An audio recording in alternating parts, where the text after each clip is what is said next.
Good morning! Maayong buntag! So today, I'm gonna show you my new camera. So binili ko siya kahapon. Okay? Nice! So why? Hindi to pang vlog.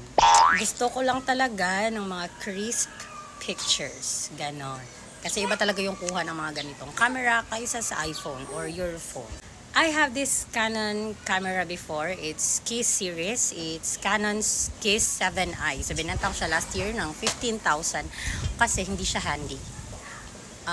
Like, magsa-struggle ka talaga pag dinala mo siya. Kailangan mo ng malaking bag, ganun at ganyan. At hindi namin din siya new model.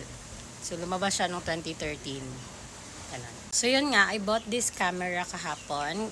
Maganda siya kasi mirrorless. Yung advantage ng mirrorless is, ganito lang yung body niya. Para lang siyang digital camera. Pero, pwede mo siyang